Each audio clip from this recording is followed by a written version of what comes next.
omuntu alifuna omukisa n'okwasibwa ekitabo kyo mu mukono gwo ogwa ddyo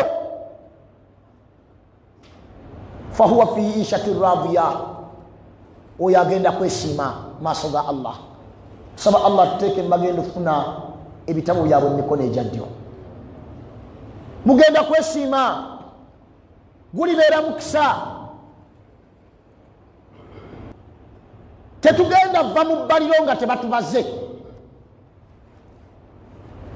ku bino wammanga bino, togenda bisimatuka, togenda kuva mu bbaliro wa illa bino ng'obiwaddeko obujulizi.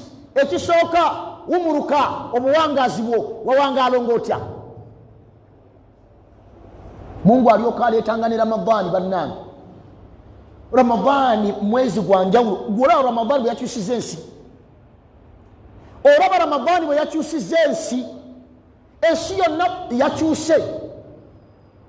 Seke ensi kyalimu nsaalwa abadan, teri muntu alina nsaalwa kati, bantu bonna emitima sirata mustaqim. Abantu efitina bagiwummuza, bagitadde mu nsawo ne basibako ne zipu. Fitina genda, tonyononera kusiiba kwange. Era kati olwali ne bubanga olina akalungi totya kagamba ku munno mu byogere, kati tebalina tabu.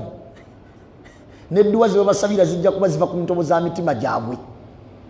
Naye fitina ebadde ejjudde ensi, fitina ebadde ejjudde ensi muganda wange, ng'onoonya ne gw'obulira kalungi ko tomulaba, ng'onoonya ne mukwano gwo tomulaba, onoonya gw'obulira ekyama nti owange nina ebbwa mu mugongo atalyogere nga tomulaba.